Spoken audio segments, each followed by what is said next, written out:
할렐루야, 반갑습니다. 오늘 은혜를 나눌 본문 말씀은 마태복음 21장 33절부터 46절까지의 말씀입니다. 말씀 제목은 포도원 농부의 비유라는 말씀 제목입니다.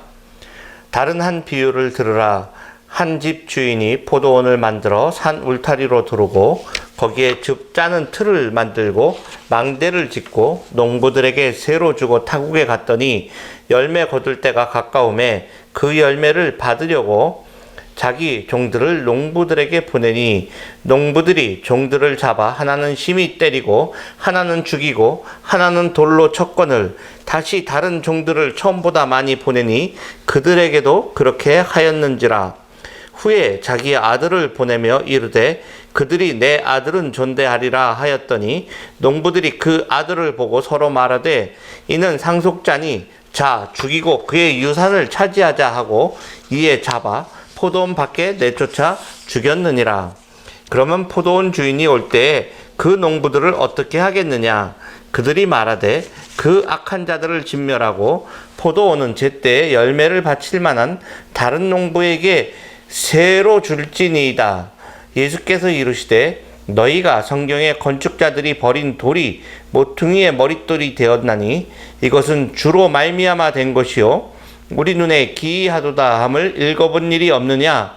그러므로 내가 너희에게 이르노니 하나님의 나라를 너희는 빼앗기고 그 나라에 열매 맺는 백성이 받으리라. 이 돌 위에 떨어지는 자는 깨지겠고 이 돌이 사람 위에 떨어지면 그를 가루로 만들어 흩으리라 하시니 대제사장들과 바리새인들이 예수의 비유를 듣고 자기들을 가리켜 말씀하심인 줄 알고 잡고자 하나 무리를 무서워하니 이는 그들이 예수를 선지자로 알미었더라. 오늘 본문에 나온 포도원 주인은 아주 오랫동안 참습니다. 3번 계속해서 종들을 보냈습니다. 성경에 보니까 3이라는 숫자는 완전한 숫자라고 의미를 합니다. 그러니까 참을 만큼 참았다는 말입니다. 그런 후에도 마지막까지에는 아들을 보내서 한 번의 기회를 더 제공하려는 하나님의 자비의 모습을 보여주고 있습니다. 그럼에도 불구하고 이 마지막 기회까지 악한 기회로 사용하고만 포도원 농부들은 과연 누구를 상징하고 누구를 말하는 것일까요? 악한 포도원 농부는 첫째로 거듭거듭하여 하나님께로부터 반역의 길로 가는 당시의 하나님의 성전에서 하나님의 일을 맡았던 사람들이었을 것입니다. 바리새인들과 사두개인들과 서기관들과 율법주의자들은 성전 제사를 담당하고 있는 농부와도 같은 사람이었던 것입니다.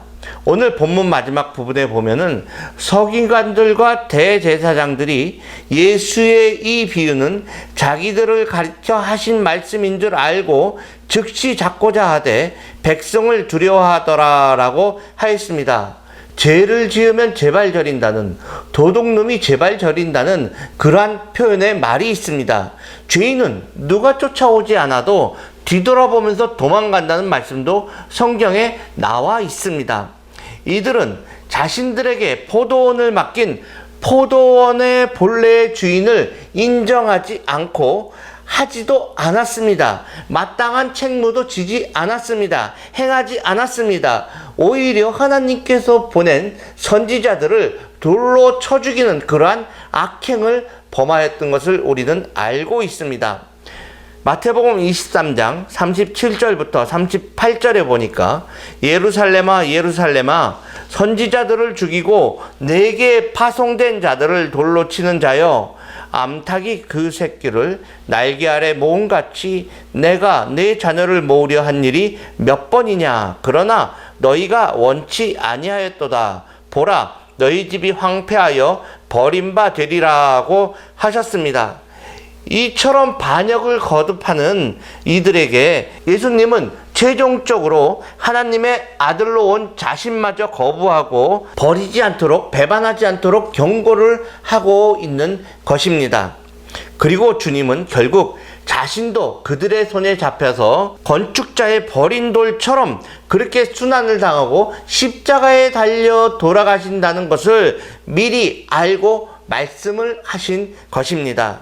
둘째로, 이 악한 포도원 농부들은 당시를 살아가는 유대 사람들을 일컫는 것입니다. 포도원은 영원히 주인의 것입니다. 이스라엘은 영원히 하나님의 것이라는 말씀입니다. 그러나 이스라엘 백성들은 하나님의 주권을 인정하지 않고 하나님의 말씀을 따르지 않았던 것입니다. 그래서 사무엘 시대에는 우리에게도 이방인들과 같이 왕을 주셔서 다스리게 하옵소서, 우리는 하나님의 다스림이 싫습니다 라고 요구를 했습니다. 그런 그들에게 주님은 하나님의 최후의 사자마저도 거부하지 않도록 조심하라는 의미로 이 말씀을 하신 것입니다. 세 번째로, 이 악한 포도원 농부는 누구를 비유하냐면요, 우리 한 사람 한 사람을 말하고 있기도 합니다. 사실은 우리 인생의 주인은 창조주 하나님이신 것을 알아야 합니다. 그런데도 우리들은 하나님의 창조성을 부인을 하고 하나님의 소유권과 하나님의 주권을 인정하지 않고 내 맘대로 살아가려고 하고 있습니다. 하나님의 하나님 되심을, 하나님이 주인 되심을 부정을 하고 있는 것입니다. 그래서 하나님은 뒷전이고 자신이 주인이 되어서 행동을 하려고 하는 것이고 또 그렇게 행동들을 하고 있는 것입니다.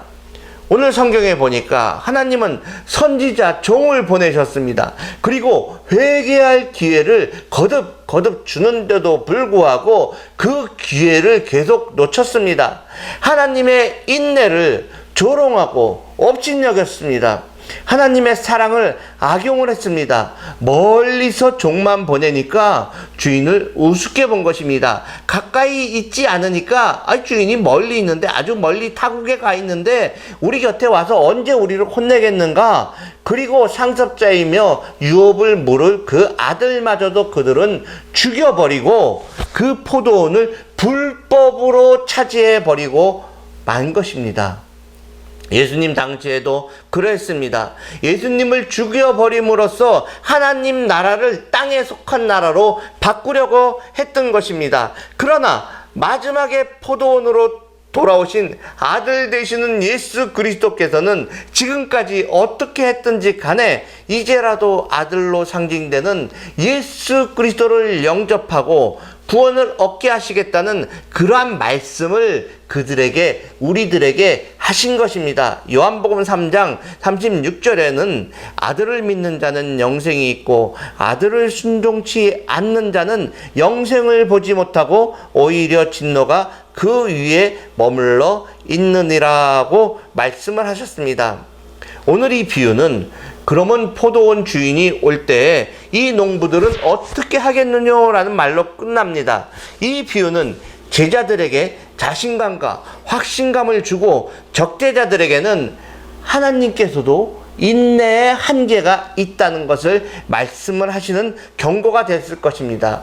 종말의 때를 맞아서 우리는 우리의 믿음 상태를 점검을 하고 주님이 원하시는 삶을 살아서 열매 맺는 삶의 주인공이 되기를 주의 이름으로 축원합니다.